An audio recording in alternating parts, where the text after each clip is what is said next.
अस्सलाम वालेकुम, welcome back to new video.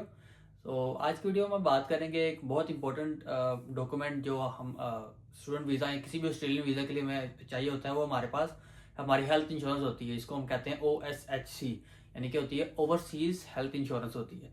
अब इसको बाय कैसे करना है और कौन कौन सी कंपनीज हुई जो हेल्थ इंश्योरेंस प्रोवाइड करती हैं, तो ये हम इस पूरे वीडियो में डिस्कस करेंगे।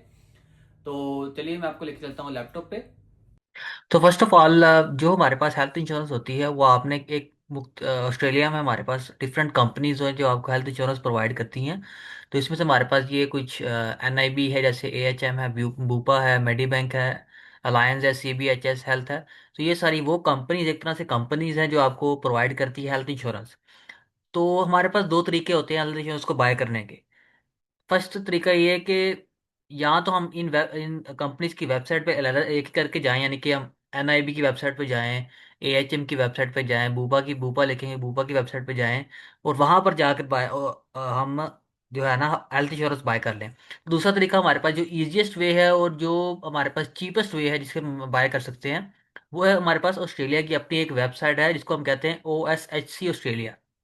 हम मैं आपको वहां पर लेके चलता हूँ। अब जिस तरह आप यहाँ पर देख सकते हैं कि OSHC जो है हमारे पास बहुत इंपॉर्टेंट डॉक्यूमेंट होता है। ऑस्ट्रेलिया में कोई कोई भी वीज़ा अप्लाई कर रहे हैं, वर्क वीज़ा अप्लाई कर रहे हैं, विजिट वीज़ा अप्लाई कर रहे हैं या स्टूडेंट वीज़ा अप्लाई कर रहे हैं, तो OSHC आप बाय कर सकते हैं। तो आप लोगों ने क्या करना है, सिंपली आपने गूगल पे आना है। गूगल पे आपने आकर लिखना है OSHC ऑस्ट्रेलिया। मैं यहाँ पे टाइप कर दोबारा टाइप करता हूँ OSHC ऑस्ट्रेलिया। तो जैसे ही आप ये टाइप करेंगे आपके पास ये वेबसाइट खुल के आएगी। तो पहली जो वेबसाइट हमारे पास जिसमें लिखा हुआ OSHC ऑस्ट्रेलिया, ये वाली वेबसाइट जहाँ से हम हेल्थ इंश्योरेंस बाय कर सकते हैं। ये एक चीपर वे भी है जिसमें वो आपको ना जितनी भी कंपनीज है ऑस्ट्रेलिया में, सब कंपनीज की प्राइस लिस्ट दे देता है, जहाँ से लेकर जहाँ तक आपने ऑस्ट्रेलिया से हेल्थ इंश्योरेंस बाय करनी है। तो इसको मैं ओपन कर लेता हूँ। तो ये देखो, तो यहाँ पर वो पूछ रहा है कि ये इसका स्टार्टअप है। यहाँ पर वो आपसे पूछता है कि आप किसके लिए बाय कर रहे हैं हेल्थ इंश्योरेंस। तो हम एडल्ट हैं, तो पहले अडल्ट, चिल्ड्रन, अगर आपके साथ कोई कोई विजिट वीज़ा पे आ रहा है तो, या स्टूडेंट वीज़ा पार्टनर पे आ रहा है, स्पॉन्सर्स पे आ रहा है, तो आपके पास चिल्ड्रन है तो चिल्ड्रन की भी आप इंफॉर्मेशन डालेंगे। अब ये होता है, दो चीज़ें होती हैं, एक पॉलिसी स्टार्ट्स ऑन और पॉलिसी फिनिश ऑन। अच्छा, ऑस्ट्रेलिया की जो हमारे पास वीज़ा की रिक्वायरमेंट है वो ये है कि आपका वीज़ा जब से लेकर, यानी कि आपका कोर्स जब से लेकर जब तक है, यानी कि अगर मिसाल के तौर पर आज हमारे पास डेट है 30 ऑफ जून। तो अगर हमारे पास वीज़ा जो है हमारे पास मिसाल के तौर पर स्टार्ट होता है 30 ऑफ जून को, तो हमने हमारे पास उस 30 ऑफ जून की हेल्थ इंश्योरेंस की पॉलिसी होनी चाहिए। एंड हमारे पास कहाँ पे होगा, जहाँ पर हमारे पास हमारा कोर्स या हमारा यहाँ फिर हमारे पास वीज़ा हमारा एंड हो रहा है।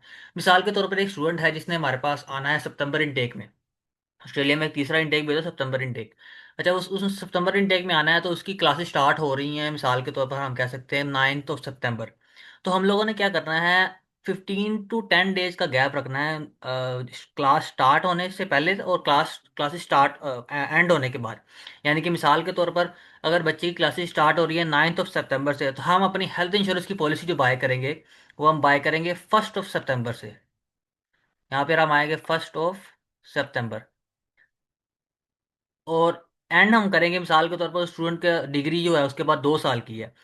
1 सितंबर 2026 से लेकर, अगर वो मिसाल करते हैं कि जी 2028 में हमारे पास मार्च में उसकी डिग्री खत्म हो रही है। मिसाल के तौर पर अगर उसकी डिग्री हो रही है ना 15 मार्च को खत्म, तो हमने आगे 10 to 15 डेज का गैप रखना है, यानी कि अब हम 15 के आगे 30 मार्च तक ले जाएंगे हमारी हेल्थ इंश्योरेंस। ये जरूरी होता है क्योंकि हमने हेल्थ इंश्योरेंस तब से लेकर तब तक बाय करनी होती है जब तक आप ऑस्ट्रेलिया में स्टे कर रहे हो। तो मिसाल के तौर पर अगर आपका कोर्स 9 सितंबर को स्टार्ट हो रहा है, तो आप जाहिर बात है कि आप कोई हफ्ता पहले, 2 हफ्ता पहले ही ऑस्ट्रेलिया में आओगे, तो वो उस दिन की भी हेल्थ इंश्योरेंस आपके पास होनी चाहिए।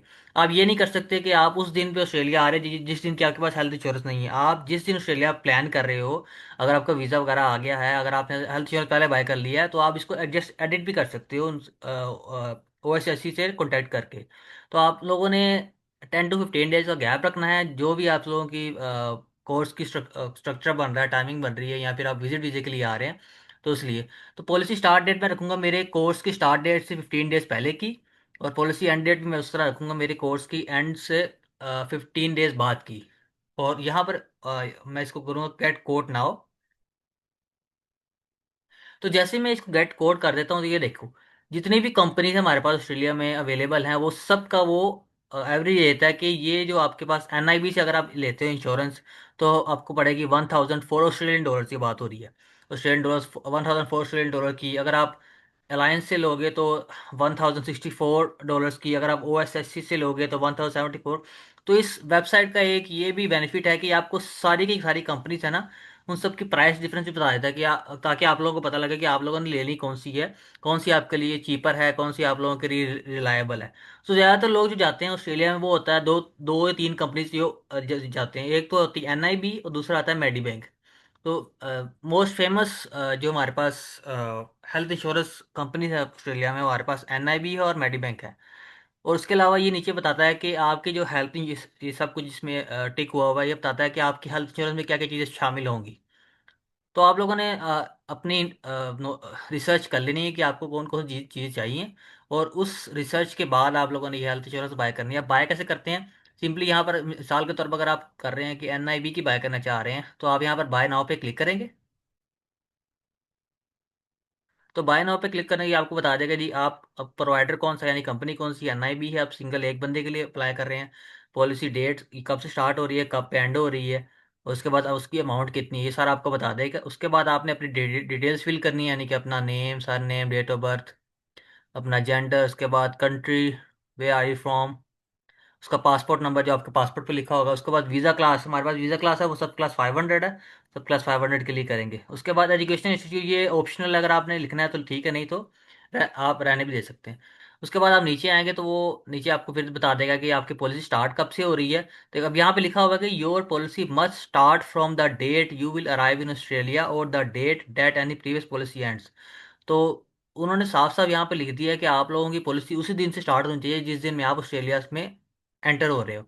ये नहीं कि आप ऑस्ट्रेलिया में वन वन वीक पहले आ रहे हो तो उस वन वीक की आपके पास हेल्थ इंश्योरेंस पॉलिसी नहीं, क्योंकि यहाँ पर हेल्थ जो है वो काफ़ी कॉस्टली है, आपको बहुत महंगी पड़ती है लोगों को हेल्थ। कोई भी अगर आप किसी किसी डॉक्टर से अपॉइंटमेंट लेनी हो, या किसी अगर आप बीमार हो गए हैं तो अपना इलाज कराना हो, तो बहुत महंगा है। इस वजह से ये हेल्थ इंश्योरेंस कंपलसरी है बाय करना। उसके बाद पॉलिसी एंड डेट बताएगा आपको। नेक्स्ट हमारे पास वो बताता है कि आपका मोबाइल फ़ोन नंबर कौन सा। ये जो जिस भी कंट्री में आप इस वक्त रेजिडेंट हैं, यानी कि अगर पाकिस्तान में है तो अपना पाकिस्तान का मोबाइल नंबर लिखेंगे। उसके बाद अपना ईमेल लिखेंगे, जो आपका ईमेल आपने कॉलेज को अपनी आपका जो पर्सनल ईमेल है वो प्रोवाइड किया है वो लिखेंगे। ईमेल कंफर्मेशन सेंड करेंगे। उसके बाद आ जाता है जी, is the primary student visa holder currently in Australia. Simply आप यहाँ पर नो करेंगे। नो करने के बाद आप इन सब आप एक्सेप्ट द टर्म्स कंडीशंस कर रहे हैं, डिक्लेरेशन कर रहे हैं, सब्सक्राइब करना चाहते हैं तो कर लें, ठीक है, नहीं तो इसको रहने भी सकते हैं। इसके बाद जब आप नेक्स्ट पे जाएंगे, तो जैसे ही आप नेक्स्ट के बटन पे क्लिक करेंगे तो वो आपको पेमेंट प्रोसेस पे की तरफ लेके जाएगा, जिसमें आपको आपसे आपका क्रेडिट कार्ड, डेबिट कार्ड की डिटेल्स मांगेगा, जो बैंक का कार्ड होता है आपकी। तो जैसे ही आप उसमें डिटेल्स पुट करेंगे तो आपके बैंक से अमाउंट कट जाएगी, जो 1,000 अप्रोक्सीमेटली पाकिस्तानी, या किसी भी जिस कंट्री से आप अप्लाई कर रहे हैं वो कितना बनता है एस्टिमेट, वो आपके बैंक अकाउंट से। इसके लिए ज़रूरी भी है कि आप लोगों के बैंक का ना इंटरनेशनल ट्रांजेक्शन ऑन होना चाहिए। बैंक का एक फीचर होता है जिससे आप ना ओवरसीज ट्रांजेक्शन में भी आपकी ओवरसीज ऑनलाइन पेमेंट भी कर सकते हैं, वो आपका अपने बैंक में ऑन होना चाहिए। और जब वो ऑन होगा तो उसके बाद आप उसको अपने कार्ड से पेमेंट करके, जैसे ही आप कार्ड से पेमेंट करेंगे तो वो तकरीबन 1 to 2 बिजनेस डेज का आपसे टाइम मांगेंगे। लेकिन ज़्यादातर तो वो विद इन 24 आवर्स आपको ईमेल पे सेंड कर देंगे, या जो आप लोगों ने ईमेल पुट की है कि आपकी हेल्थ इंश्योरेंस की डिटेल्स वगैरह, यानी पॉलिसी स्टार्ट कब हो रही है, एंड कब हो रही है, पेमेंट वगैरह की सब कुछ जो डिटेल्स वगैरह वो आपकी ईमेल पे आपको सेंड कर देंगे। तो ये थी हमारी आज की वीडियो। अगर आपको वीडियो पसंद आई है तो इसको लाइक करें, शेयर करें, कमेंट करें, चैनल को सब्सक्राइब करें। तो मिलते हैं नेक्स्ट वीडियो में। अल्लाह हाफिज़।